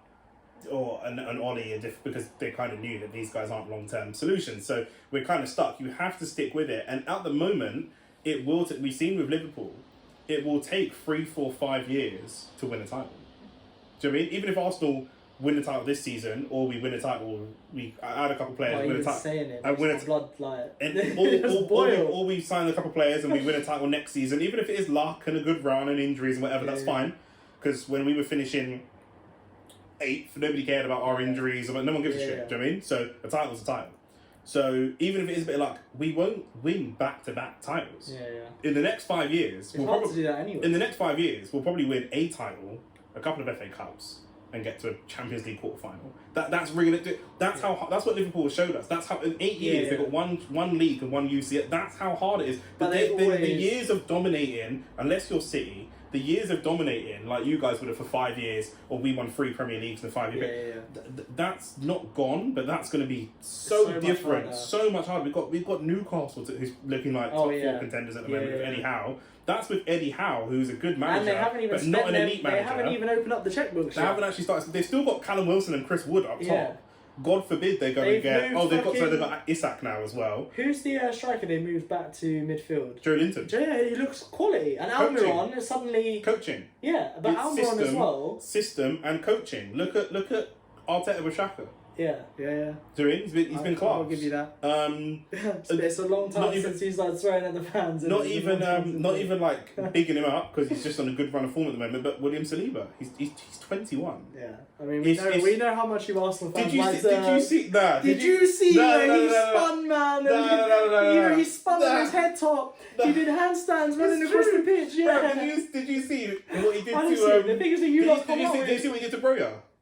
He stepped up and played Broja offside, and then the ref didn't flag it. It's like wait, listen. You lot invented the offside trap. My nigga, William Saliba listen. invented the offside trap. You're not listening. He stepped up and played Broja offside, Yeah, and then Genius. when he didn't flag, he ran back and still made the tackle. He gave him a 5-yard head start. Oh, yeah. Nah, bro. If Martinez did that, oh my god. This guy, Oh he's my God. insane. He's 20. No, it's not. He's It's, 20, yeah, it's not 21, that. It's isn't not 20 or 21. It's Yeah. not how good he is now. It's Fair how enough. good can Yeah, he yeah. be in No, 5 years. If we're looking at new He can be contracts for good. Martinelli, Saka, and Saliba. They've got 10 years of football. Yeah, no, And obviously. I think the success of Arsenal, sorry, let me just say one thing about where we've been really bad as a club. The success of Arsenal long term is going to be when Saliba goes at some point in the future, when Saka goes, when Martinelli goes, do we sell them for 80, 90, 100, 120 million pounds?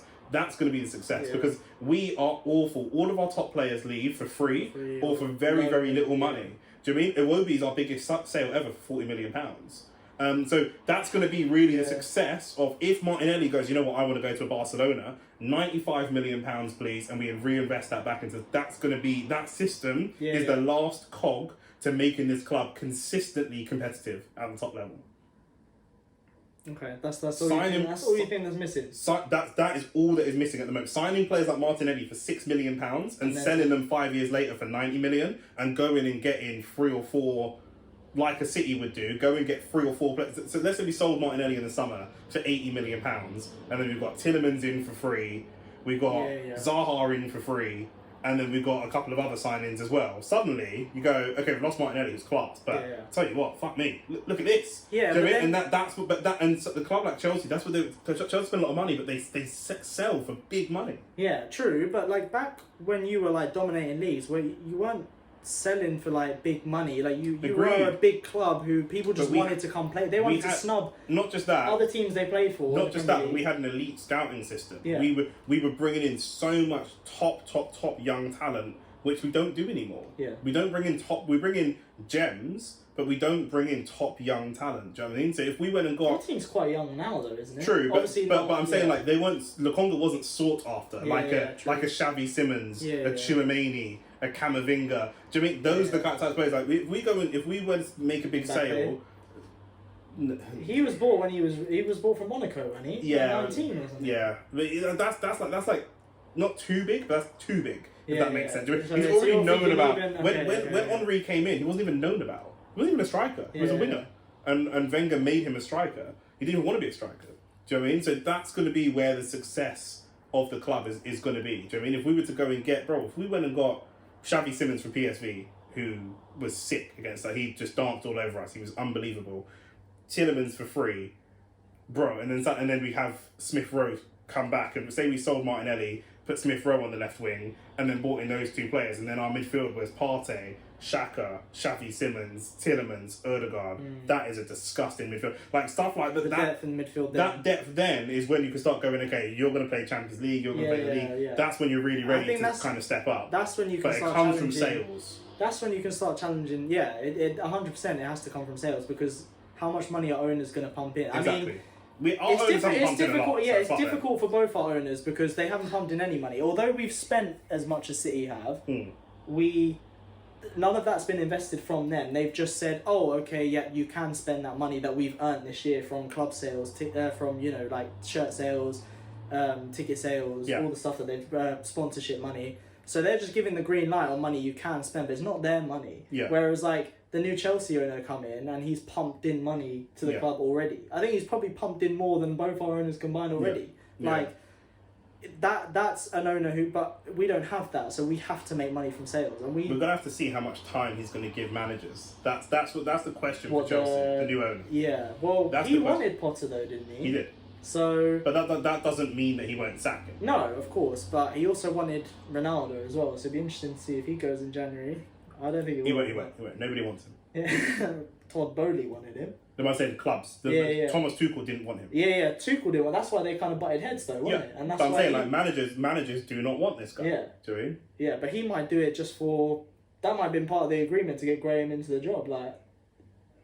Who knows? Anyway, this is going past... Leo Messi walks into more teams than Ronaldo. This is not a Ronaldo-Messi debate. We were talking about Arsenal v Chelsea. I was just asking you to discuss... I wasn't even shitting on Potter. I was just saying discuss. Yeah. I think Chelsea are toothless in this current... Potter also needs a certain type of player because Potter likes to play two tactics, which Arteta does as well. He plays on the ball tactics. He plays in possession and out of possession tactics. And he plays defensive transition and attacking transition tactics. He doesn't play one system across it all, whereas Ten Hag plays one system. So someone like Wan-Bissaka, who struggles in Ten Hag's system, would super struggle in Potter's system, because it's 2 or 3 systems. Your knowledge of you have to be a very smart player to play in. And the one of the red flags I said to you before, when a manager comes in and tries to bring in all the players from his country that he knows, I don't like that, because it means that you don't have a huge amount of knowledge. I said that to you about Ten Hag, and Potter's doing the same thing, because Chelsea are looking to raid Brighton and take a lot of their players, and that's a bit of a red flag, because it means if any of these players don't work, he doesn't have the depth of wide enough knowledge of players. But I don't think that's necessarily on, like, that should be on your scouting network at that point. I agree. Like, the fact that we give him but remember, the he doesn't have a keys, relationship with the scouting network. No, true. But, like, that, to me, like, yeah, okay, maybe the manager should have the final say, because they're the ones who come up with the systems and how they want to play, so they need to see if that player is capable of playing that way. But finding the gems, I don't think that should be, like, the scouting network should find the gems, and they should be like, look, this is all this video footage we've dug up on this guy, watch this, do you think this guy could play in your system? Like, that should be the scouting network, and then the manager should be like, shit, we need that guy. Yeah. Can we get him for cheap, or is he expensive? What's the alternative? Like, that kind of thing. I don't know. Where do you guys think you finished this season? Us? Fuck me. I think...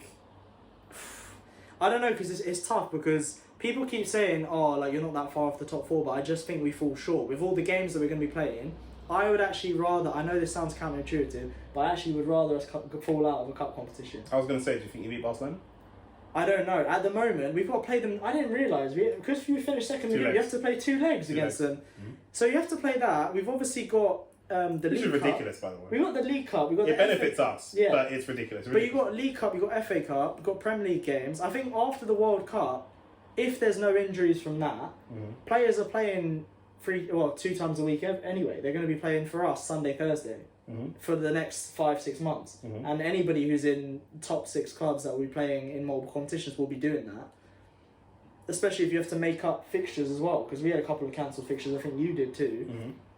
So our City fixture, okay. If we can get out of City with 1 point, I'll be very happy. I think there's just too many games that will probably end up maybe 6th, possibly even, like, if Newcastle carry on with their form. Tottenham are dipping at the moment, but I don't see them falling out too far on the top 6. City, Arsenal, I think, could be up there. Chelsea, I think. Potentially Liverpool. I don't know. I think we'll finish like 6th. Like, God's honest truth. I said to you, I think a top 6 finish for Ten Hag is good. I would new manager, new system, 3 new starting 11 players: Martinez, Anthony, Casemiro.